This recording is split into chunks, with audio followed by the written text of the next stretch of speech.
Welcome back, Guardian. Before we get started in this video, I just want to apologize in advance because I'm probably going to come off sounding wrong to a lot of people, and I'm not trying to step on anybody's toes or anything, but I want to talk about Grandmaster and the loot system and everything dealing with Grandmaster because there's a huge problem in the community right now, and it's a lot of miscommunication on what Grandmaster actually is, and that's what I want to address today.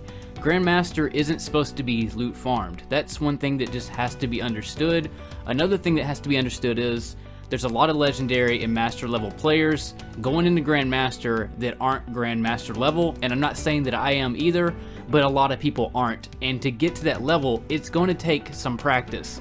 The reason why you still want to use Master as your farm loot method is because you want to build yourself up in Grandmaster. That's why there's no time limits. That's why you can, try different build options and things like that. Bungie wants you to use these as a practice field. And that's what I'm going to show you in this background footage right now. So last week, I spent an entire week just practicing in Grandmasters. I used no build, I have no exotic armor on, I have no cell mods on, no dawn armor mods, and I even put a sidearm on with only 13 rounds, which it takes 14 to be able to take an anti-barrier shield off. So I had to sit in here and actually figure all this out by using rapid hit as a perk to do a double reload just to catch the shield before I get melted by this champ. Before you know it, they will just melt you and you gotta go back to orbit and start it all over again, but that's just a part of the practice and putting all your time in. The amount of insight that I learned just from that past week taught me so much stuff that I never even thought. From perfect DPS combos to moving around the ads to be able to set back up with the sidearm to catch the shield, to do the double reload, to know that I have to proc rapid hit to catch that reload or the shield's not going to be busted at all. There's so much stuff that I would have never known had I not spent this time soloing. You all know, if you've been a part of my channel, that I'm not one to side with Bungie if I feel like they are in the wrong, but Bungie is using the time now to level our player base. It's not a coincidence that they launched Grandmaster during a DLC after hand cannons and after scout rifles, which are the two easiest anti-barrier options, to now where it's SMGs and sidearms. There's a reason that they did it during this season instead of previous seasons. It's to challenge you, to learn CQC combat. If I would have never spent any time soloing here, I would have never figured out how to move around these ads, which I'm going to get to a lot of different situations, but just this champion alone was a bitch to take out. And I promise you, if you go in here your first time with a sidearm, especially one with 13 rounds, where the only way you can take their shield off is if you're using a weapon that has rapid hit on it, that's the only way I can take this champion down, and it takes 45 seconds to kill him. So I hope this doesn't look easy to you, because this is on top of him the entire time just to kill him. If I don't stay on top of the damage and keep doing perfect combat strategies to then set back up for the reload again, to set back up for the rapid hit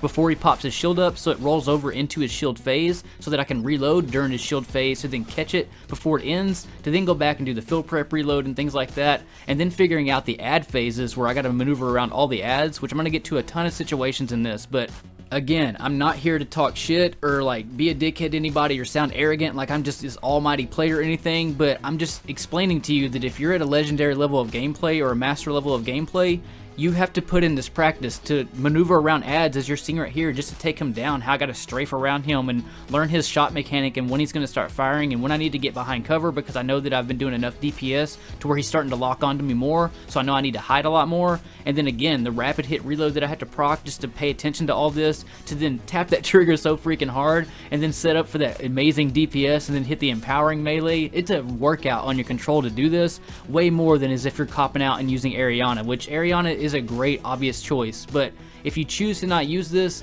you'll completely understand how Bungie is trying to balance and level up their player base for the future of this game.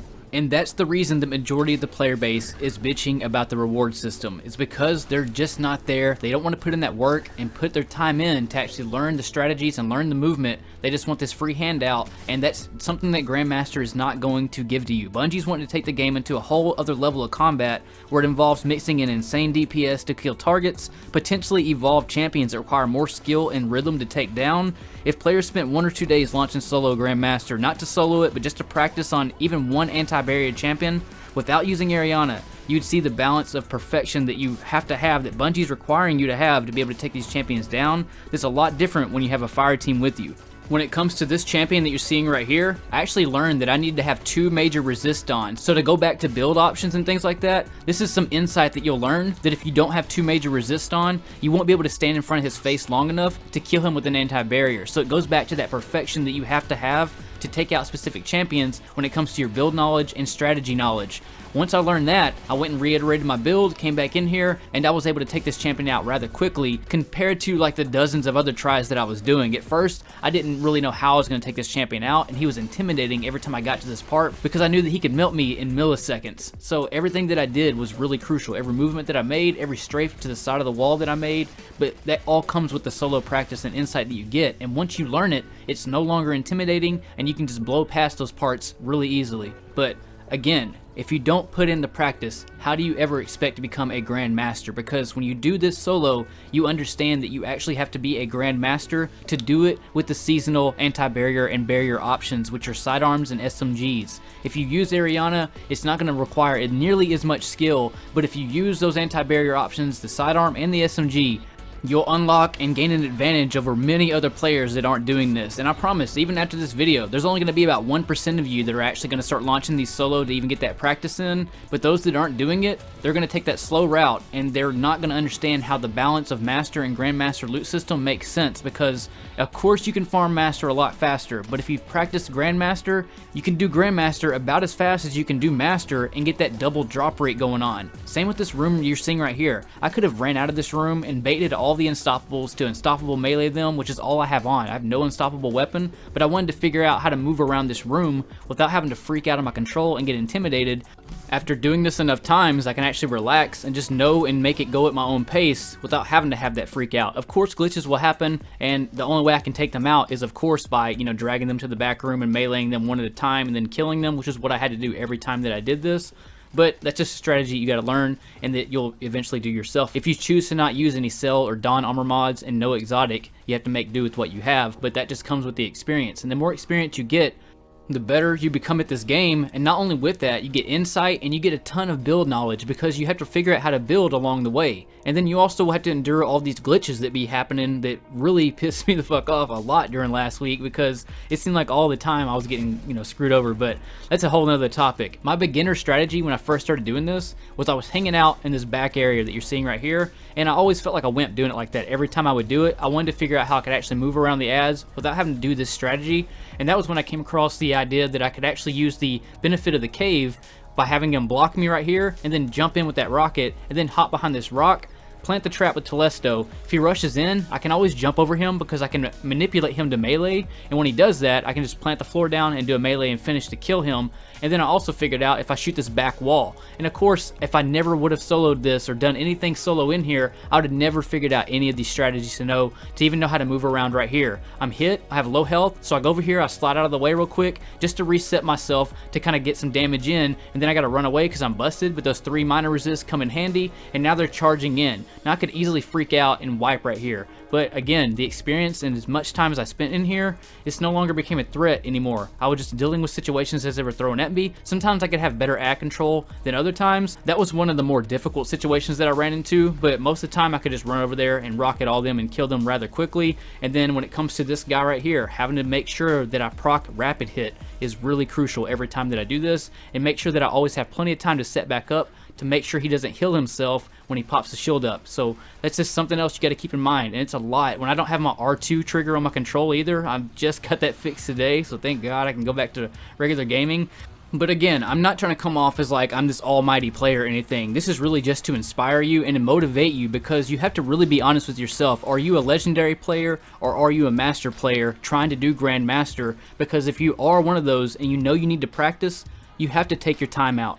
Anyone who's ever played with me knows that I will die a lot. I just don't care, because I know that the more that I die, the more things that I learn. So the more aggressive that I keep playing, the more tactics that I figure out over somebody who's not choosing to play as risky as I am. That's just the way that the game goes, because I know that the more hyper aggressive that I play, the more experience of doing that I figure out, and I can keep figuring out how to not die over and over again. So I always do that. Anytime I run into any area, I don't care if I'm 100 light under, I'm going to figure out how to maneuver and carve my way around these ads without having to pussyfoot it and get pinned down, because there's a way to play this game that you just have to find out and unlock it. And by using sidearms and using no build and doing things the hard way, there's no better way that you can get that experience, and that's why I'm encouraging anybody to just try it out. You might not be able to take out an anti-barrier champion with a sidearm right away, but I promise you, it might take you 20 minutes, it might take you 8 hours, but eventually once you get it, you lock in that muscle memory, and it just becomes you're like a machine at that point. You know exactly how many shots you're going to need to do, the right kind of DPS you need to throw out, how to save your and manage your ammo, if you just need to take them out with a sidearm alone. I've had to do that many a times. If I only got like 2 Telesto shots left or 2 rockets,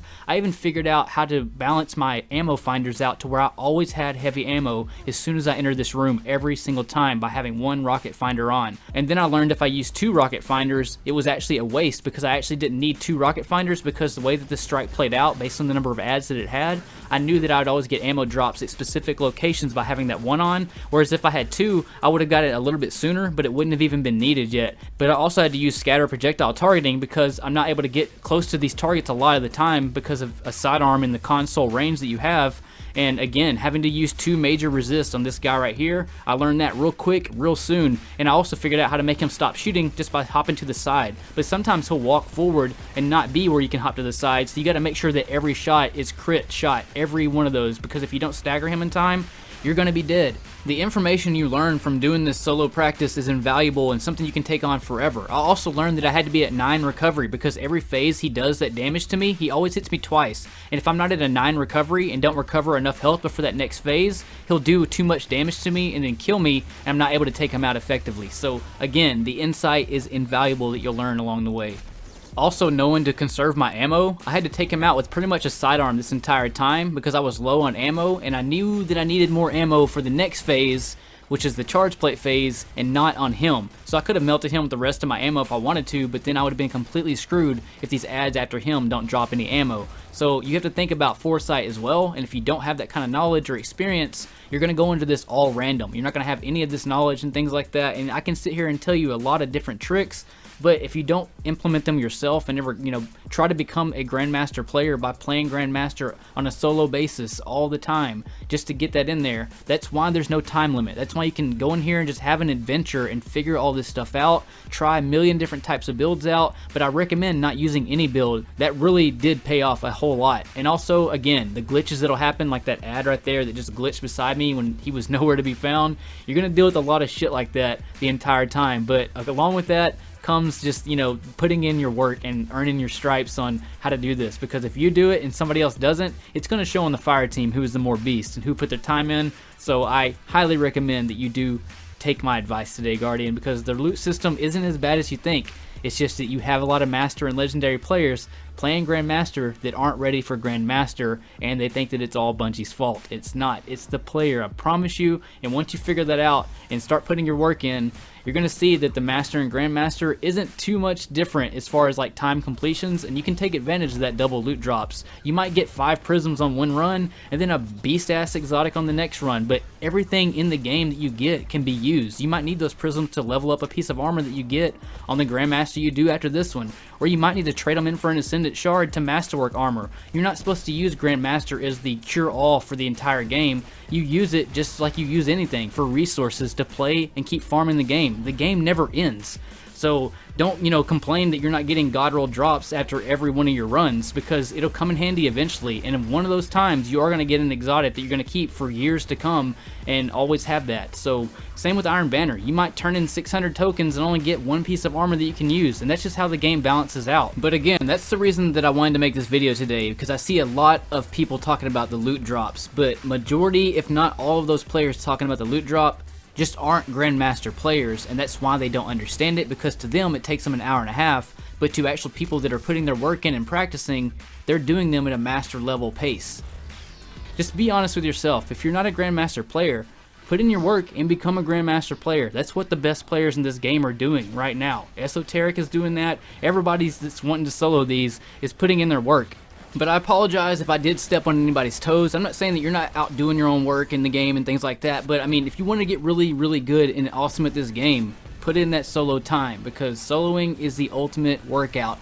But I want to repeat this. Do not practice with your best loadout. Practice with crappy loadouts, and then once you go to your best loadouts, it's a huge difference in your gameplay, because then you're with your normal go-to stuff and you can slay a lot harder. So if you learn to slay with weak, shitty guns and no build on, when you put that all together, you just become an ultimate force to be reckoned with. But for players that choose to not put in the practice and, you know, choose to rely on Ariana every single time, or their normal go-to, you know, anti-barrier weapons or whatever, you're going to remain a good player. I'm not going to say that you're going to degrade your skill or anything like that. You're going to be an awesome player using Ariana and things like that. But the things that you can learn by using sidearms and SMGs, because you have to move around a lot differently, and you don't have as much range by using, you know, an SMG or a sidearm. So you have to figure out combat on a whole different playing field and a new scale, and how to balance it and how to still remain active in beast mode and pushing against the ads. It's just a whole different ball game once you change things up a little bit, and once you figure out how to play at that level, then you go back to your Ariana or whatever weapons you use, and then you'll understand, holy shit, I'm a fucking beast now. But start doing it, man, because you might not notice the difference at first, but the next day, after you spent a day doing that, you're gonna pick up your control and be like, damn, I'm all on top of these champs, taking their shit out really easy. These champs will not be a problem for you anymore, especially when you go to your actual normal loadout. And it's just really, really rewarding every champion that you take out when you're using those sidearms and SMGs, because it feels like you're really actually doing battle with these other, you know,